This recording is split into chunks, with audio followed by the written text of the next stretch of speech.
s'appellent David, Thomas, Christophe, Myriam.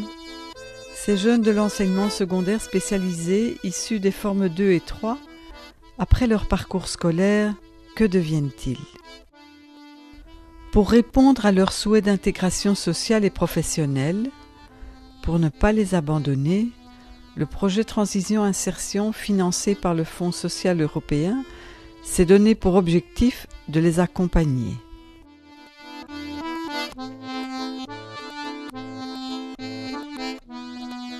J'étais à l'origine au départ du groupe de travail qui a réfléchi à l'élaboration donc d'une demande de fonds à l'Europe, de façon à pouvoir avoir un projet qui s'appelle finalement maintenant Transition Insertion et qui avait réfléchi au devenir des jeunes, au sortir de l'école d'enseignement spécialisé. J'avais l'impression de ne pas savoir aller assez loin, pas aussi loin que ce que je ne voulais avec eux. J'avais l'impression que c'était pas assez, qu'ils n'étaient pas assez prêts en sortant au mois de juin. Et le projet a permis de plus aller en détail dans les démarches, leur expliquer ce qu'il fallait faire et pouvoir les aider s'ils en avaient besoin après la sortie de l'école. La fonction de référente coordinatrice consiste vraiment à accompagner, très concrètement, à accompagner les jeunes qui sont en dernière année de leur scolarité pendant toute une année. Et ce qui est bien, c'est qu'on peut aussi les accompagner 6 mois après l'école. Pourquoi? Pour qu'ils puissent trouver plus facilement du boulot à la sortie de l'école. David a suivi ses études dans la construction à l'école professionnelle de Froidmont. Suite à sa fin d'études au mois de juin 2012, il a été engagé ici à l'école Vieille Montagne pour un CAP, donc un contrat d'adaptation professionnelle, pour une durée d'1 an, donc d'octobre 2012 à octobre 2013. Et ici, depuis début octobre 2013, il est engagé à contrat à durée indéterminée. Je suis technicien de surface. Nettoyer les écoles, les classes, et faire la cour tricotonner, parce que les femmes viennent nager aussi. Et c'est pour les aider aussi dans leur travail. S'il y a du lourd, c'est moi qui dois les porter. Et voilà. Mais se présenter seul dans le monde de l'entreprise, c'est pas toujours évident. Et le fait d'avoir cette référente coordinatrice qui va présenter le jeune, qui va se présenter comme étant une personne de référence que l'on peut contacter également en cas de problème, va vraiment effectivement donner de la crédibilité à l'école au niveau du monde de l'entreprise. Voilà.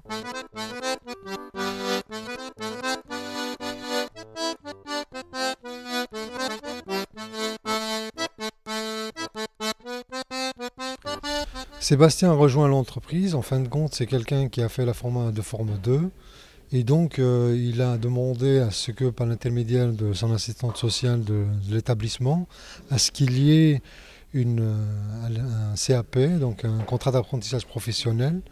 Et nous, on a introduit sa demande auprès de la WIP, qui a émis un avis favorable. Et donc, depuis, il se trouve parmi nous. Il intègre facilement et bien les équipes.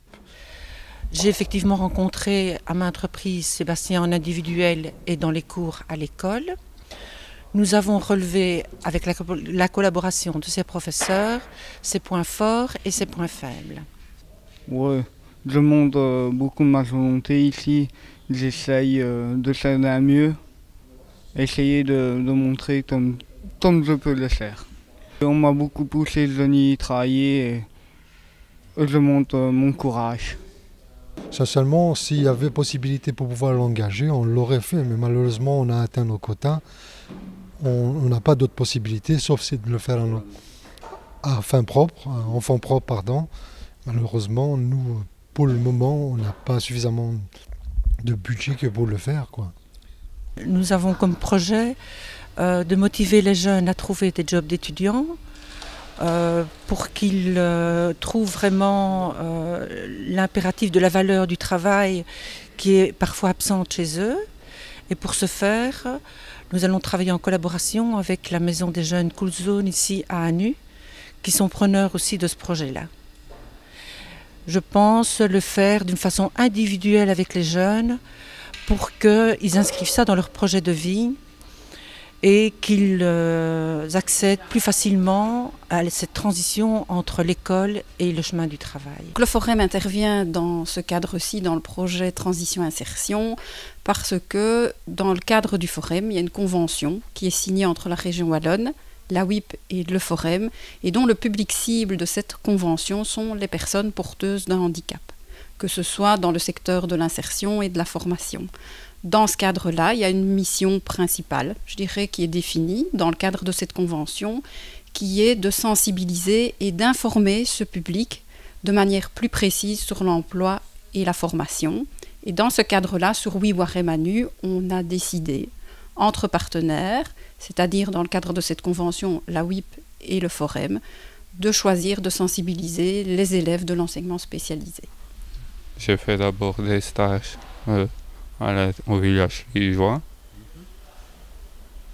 Ça s'est bien passé. Puis, ils n'avaient plus de place pour faire travailler là. On est venu voir ici. On a attendu un peu, j'ai fait plus de 2 heures d'essai. Puis on a signé les papiers pour que je commence à travailler. Alors je commence à travailler, j'ai fait le chemin avec madame pour connaître l'endroit. Puis ça a été tout seul le bus. Alors concrètement, au niveau de notre accompagnement, il y a des entretiens individuels. Donc avec les élèves qui ont envie, qui ont une motivation pour faire partie du projet, parce qu'il n'y a rien d'obligatoire. Donc c'est les élèves qui le souhaitent, qui sont accompagnés, parce que c'est quelque chose qui part d'eux. Ils vont devoir être acteurs, donc c'est vraiment quelque chose que eux décident. Donc il y a des entretiens individuels en début d'année pour voir vraiment quel est leur projet, quel est leur souhait. On va vraiment les aider à construire avec eux leur futur projet socio-professionnel.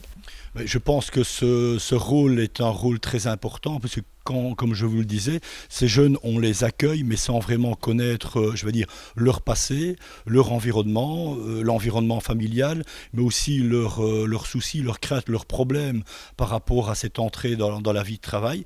Et le fait d'avoir maintenant un interlocuteur qui est ce référent nous permet de mieux connaître le jeune bien déjà avant son entrée chez nous, et d'avoir un point de contact permanent quand le jeune rencontre dans son travail chez nous des problèmes. Et donc ça nous permet finalement de mieux intégrer le jeune dans notre entreprise.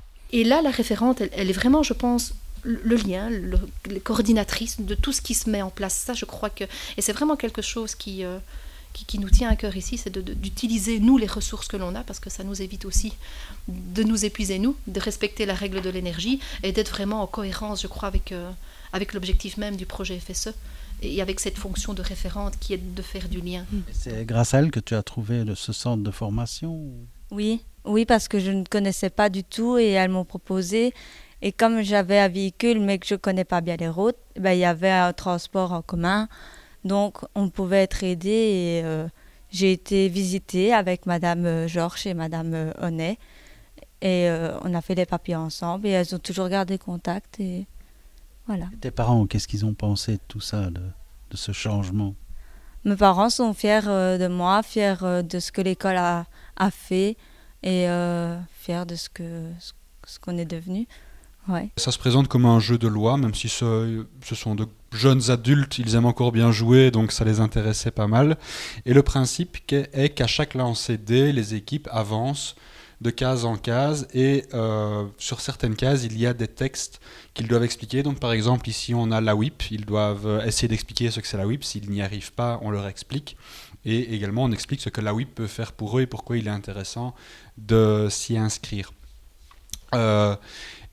Au fur et à mesure, donc le but est de vraiment leur expliquer différents organismes qui vont leur être utiles après leur sortie de l'école, et également d'essayer de leur faire prendre conscience à quel point le projet peut les aider et à quel point ils ont besoin de toutes ces différentes choses après leurs études.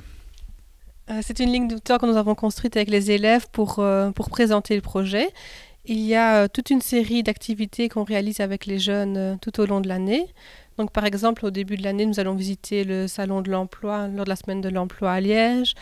On réalise des entretiens individuels avec les jeunes pour construire leur projet socio-professionnel. Des séances d'information au service Infor Jeunes à Oui. Vers la fin de l'année, nous allons visiter le Forum avec les élèves.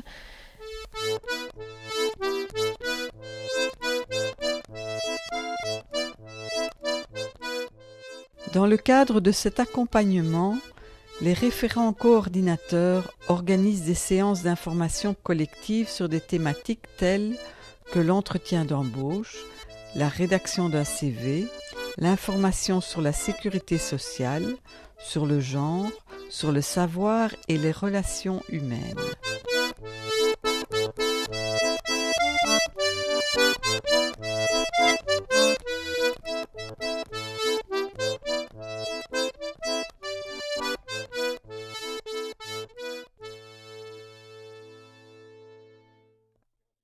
Maintenant, Christian, c'est la première fois qu'on a un jeune qui va rester sur du plus long terme. Donc ça fait plus ou moins 8 mois qu'il est ici. Et il va encore rester plus ou moins 8 mois. Et puis après, il y a quand même un projet de le garder et de l'engager dans l'entreprise.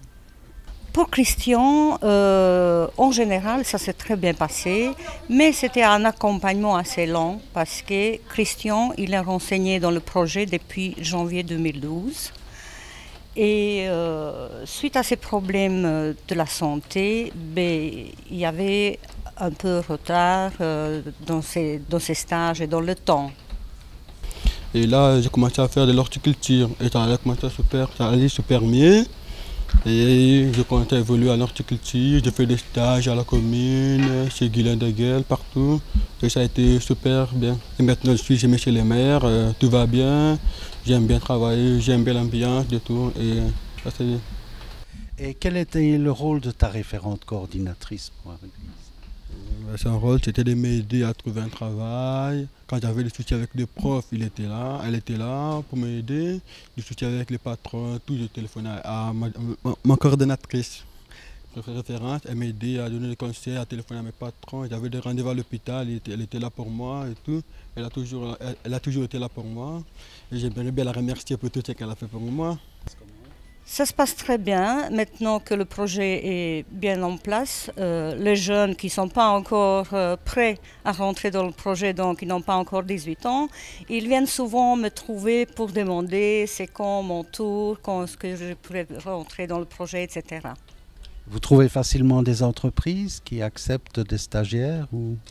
Il faut en chercher. Donc, je travaille en collaboration aussi avec les professeurs de pratique professionnelle et je cherche les adresses moi-même, je téléphone. Parfois, les jeunes, ils trouvent les patrons eux-mêmes.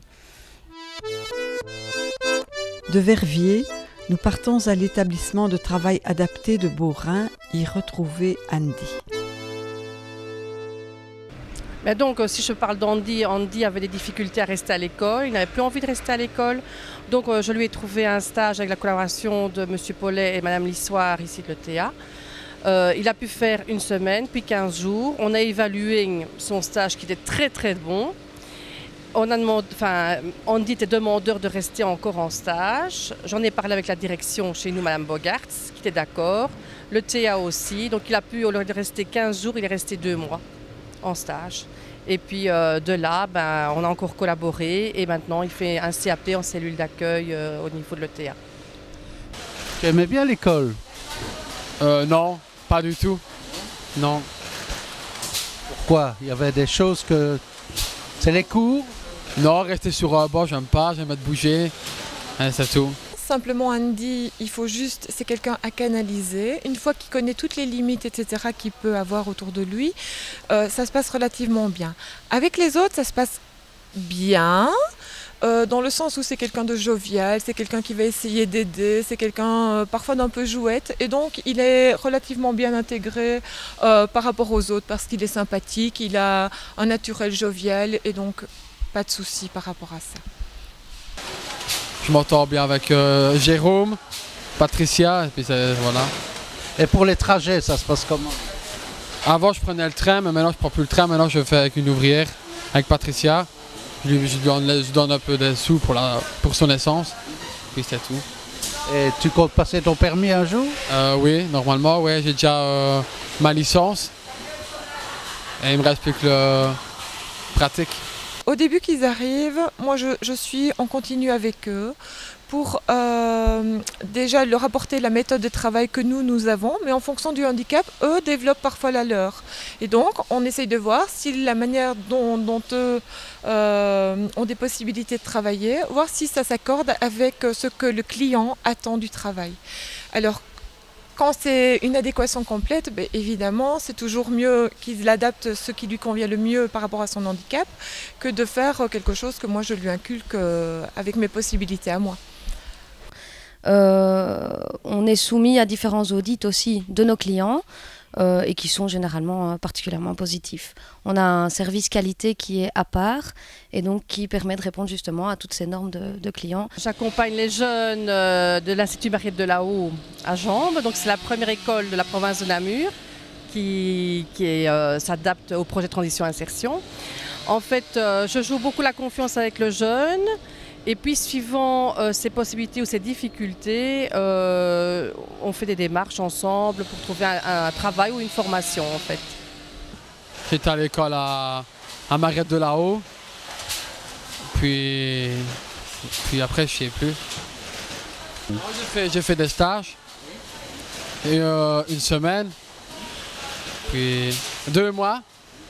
Et puis, c'est tout.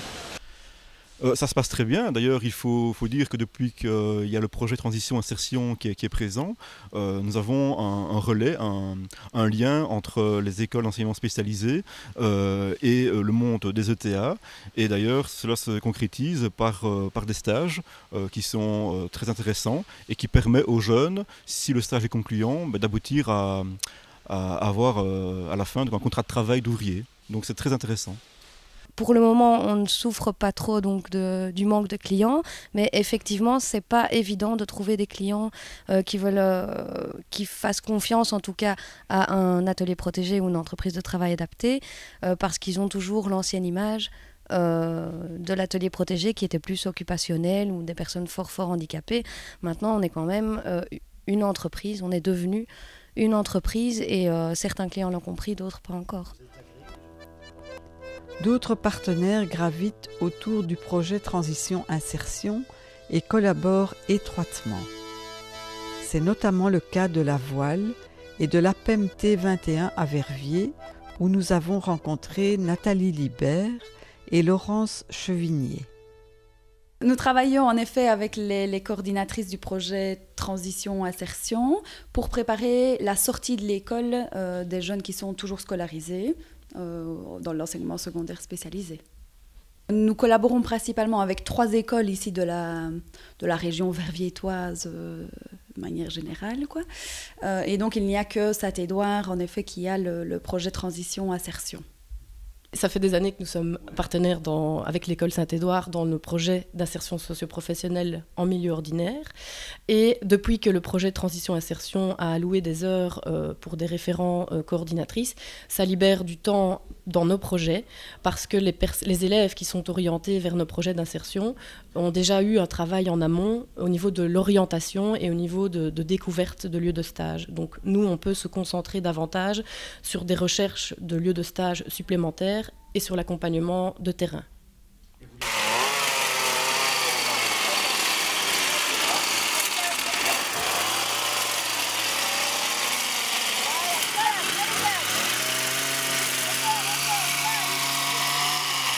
En été, on fait dans les jardins, comme le débroussaillage, tonte, couper les haies.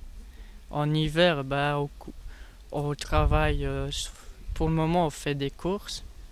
Et aussi, on va aider dans le manège pour tirer le foie et tout ça. Est-ce que tu sais ce que c'est, Proxy Service? Oui, c'est des gens qui est comme ici, on est une madame à travailler. Est-ce que tu peux nous parler de ton parcours de l'école au travail maintenant?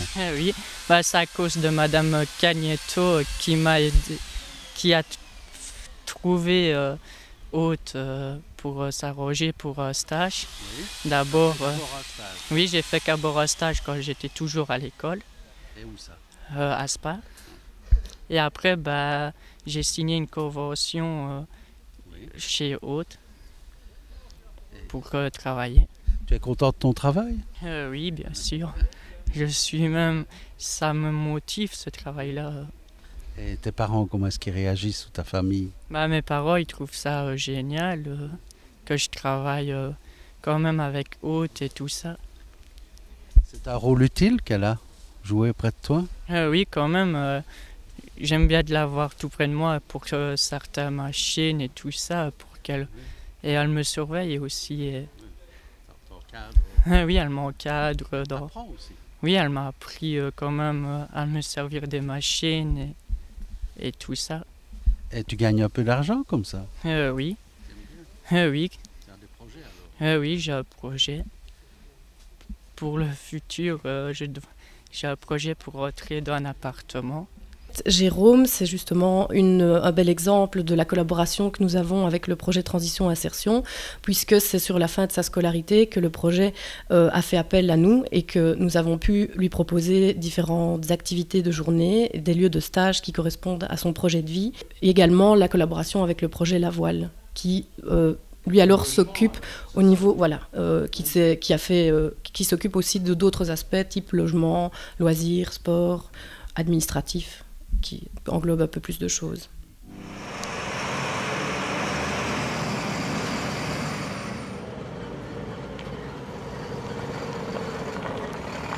Le travail qu'on fait, c'est le matin, c'est livraison et je veux dire, et l'après-midi, donc c'est ranger les casiers sur les palettes, donc ce qu'on a fait tantôt. Et donc c'est ce que j'ai montré à Bruno, donc tout ce qui est les mécaniques de chez Boulanger, donc c'est-à-dire le Clark et les deux transpalettes. Donc c'est-à-dire que il y a le transpalette à manuel, veut dire qu'il y en a deux. La fermette, c'est la nature, ils font des choses vraiment très chouettes, donc Thomas est vraiment épanoui. Donc il a commencé par faire un stage, et puis l'année d'après, il a été encore un jour à l'école, les autres jours, c'était à la fermette. Et depuis le mois de septembre, ici, il est à la fermette tous les jours. Il est épanoui, il est heureux. Thomas ne s'exprime pas toujours bien, mais moi, à son comportement, je vois que tout de suite, si ça va ou si ça ne va pas. Et depuis qu'il est à la fermette, il est vraiment très très bien. Donc c'est vraiment très chouette. Pour Thomas, il faut que les choses soient habituelles. Si c'est répétitif, alors ça devient automatique. Il a la clé de la maison, il s'est rentré tout seul. Il sait me téléphoner, maman, je suis rentrée. Donc il est autonome pour certaines choses, mais ce sont des choses qu'on a mis en place depuis des années. Donc une fois que c'est répétitif et que c'est connu, ça ne pose aucun problème. Donc je crois qu'avec le bus, il y a moyen, mais il faudra travailler. Le premier jour, j'avais un peu du mal à dire leur prénom. Puis en venant quelques jours de plus, j'ai réussi à mieux dire leur prénom. Donc voilà. Elle était attirée par les enfants, par les bébés surtout, mais évidemment il faut un diplôme et c'est plus délicat. Donc on a trouvé un compromis et nous avons trouvé cette école-ci pour qu'elle puisse faire un stage. Donc le but c'est qu'elle fasse le plus de stages possible pour découvrir différents milieux de travail ordinaires et qu'elle puisse faire un choix également par la suite. Ici elle est vraiment épanouie. Quand on m'a proposé le projet, il y avait peut-être une petite hésitation à un certain moment parce qu'il fallait voir comment Myriam allait être accueillie par les parents et comment elle allait être accueillie par les enfants, puisque nous avons des enfants de 2,5 à 11 ans, donc jusqu'en 6e primaire. Et je dois dire que je n'ai jamais eu la moindre remarque d'un enfant, ni la moindre remarque d'un parent. Myriam fait partie de l'école, elle participe à des activités parascolaires ou extrascolaires quand elle en a l'occasion. Elle vient dîner avec l'équipe des enseignants. Elle assiste aux concertations, donc elle est parfaitement intégrée dans le cadre de l'école. Les tâches que je fais avec les enfants, je déballe leur collation, je débouche leur bouteille ou leur gourde, je les emmène à la toilette, je change leur linge, je mets le matériel pour la psychomotricité le mercredi. Dans les activités, on a l'atelier peinture, l'atelier bricolage, Je joue à des sociétés avec eux et je leur apprends comment y jouer. Donc voilà. Qu'est-ce que tu préfères dans ces activités? Les mettre à la sieste. Surveiller quand ils font la sieste parce que c'est un moment calme. Les emmener aux toilettes. Faire les ateliers avec eux. Myriam, par exemple, est une jeune fille qui est toujours à l'école et qui réalise un stage pour le moment. Et ce stage va lui permettre d'avoir un travail quand elle aura fini l'école. Donc ça pourra mais sous forme d'une convention de bénévolat. Elle aura ses allocations de remplacement de revenus et d'intégration, c'est-à-dire les allocations pour personnes handicapées, ça c'est certain, à partir de ses 21 ans. Mais en plus, l'école peut la défrayer pour son bénévolat, son volontariat. Oui, en fait, Myriam est arrivée il y a 3 ans d'ici. Elle soutient et elle aide les institutrices maternelles, surtout l'institutrice de première maternelle. Donc, elle s'occupe de toute une série de petites activités comme mettre les enfants à la sieste, les surveiller quand ils vont à la toilette, entre autres. Et c'est une aide réellement efficace, surtout quand on a beaucoup de petits ou bien quand des petits arrivent à l'école dès 2 ans et demi. Eh bien, par rapport à ce stage-ci, nous avons rencontré le directeur qui, lui, est tout à fait d'accord de poursuivre le travail après avec elle. Donc, elle pourra poursuivre cette activité après avec un contrat probablement de volontariat. Il faudra, fin d'année, qu'on en discute et qu'on voit un petit peu toutes les modalités et mettre en place toutes ces modalités. Oui, je suis fière parce qu'ils m'ont accepté que je fasse mon stage ici alors que j'ai la trisomie 21. Et je suis fière aussi de parler de mon stage, de dire ce que je fais à mes parents et à ma sœur. Mais je trouve que ce serait vraiment intéressant d'avoir par exemple un site internet sur lequel seraient référencées toutes ces sources, toutes ces personnes qui peuvent aider, donc tous les services qui existent avec des numéros de téléphone et la possibilité à tous les référents de venir améliorer ce site en ajoutant leurs propres sources. Nous estimons que nous avons une mission d'insertion par rapport à des personnes, et particulièrement aux jeunes. Donc une fois que la personne a une autorisation de la WIP pour venir faire un stage, nous sommes demandeurs. Et donc voilà, grâce à la section d'accueil de formation, nous avons une mission d'accueillir et de former des jeunes et une mission ensuite de les insérer dans le monde du travail. Le projet rentre vraiment dans les habitudes de l'école. Il a fallu le temps, mais maintenant ça rentre dedans. Ils viennent automatiquement. Ça fait 3 ans qu'on participe à ce projet et que les élèves participent aussi, puisqu'il y a des élèves qui recommencent, qui poursuivent, qui rentrent dans le projet et finalement ils sont remotivés, ils sont restimulés et ils poursuivent leur scolarité. En fait, la confiance entre le jeune et moi, la collaboration avec les patrons, les ETA, les ASBL.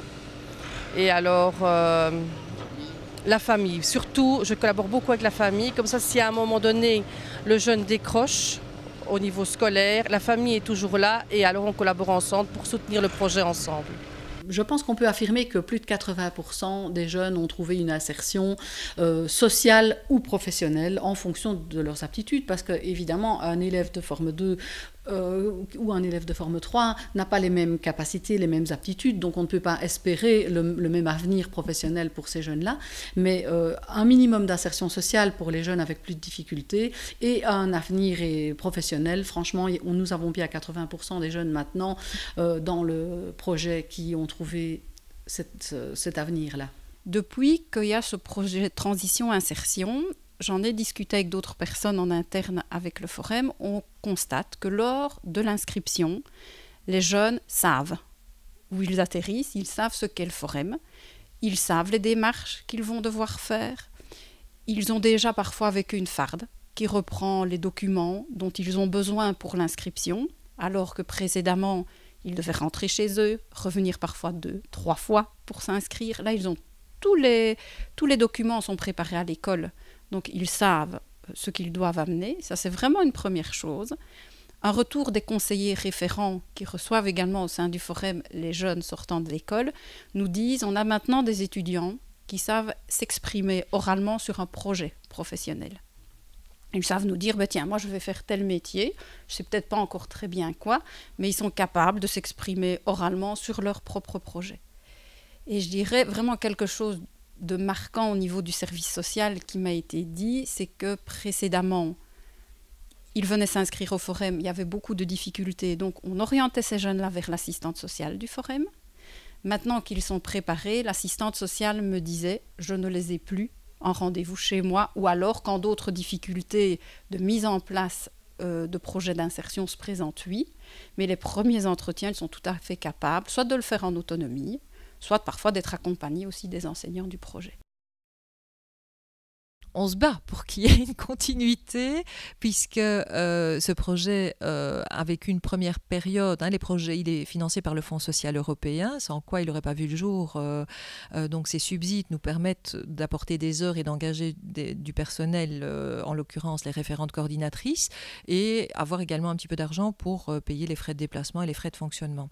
Les projets européens ont chaque fois une durée de vie limitée, et pour pouvoir poursuivre ces projets, il faut réintroduire un nouveau dossier et amener un plus. Donc, au niveau de cette pérennisation, ce qu'on espère maintenant dans le dossier qu'on est en train de monter avec le CCG, c'est de faire entrer davantage d'écoles dans le projet pour étendre le projet et avoir davantage également de statistiques à montrer à l'Europe et surtout au monde politique pour montrer que ce projet permettrait de faire de sérieuses économies, notamment au niveau de la prise en charge sociale des gosses qui ne trouvent pas du boulot, puisqu'ils seraient intégrés directement et donc ils coûteraient beaucoup moins à la société.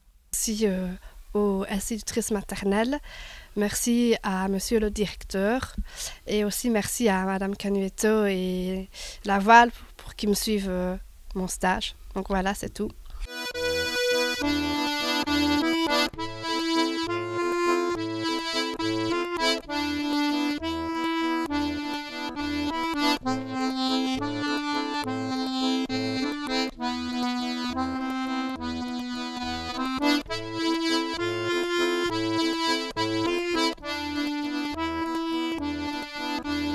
Thank you.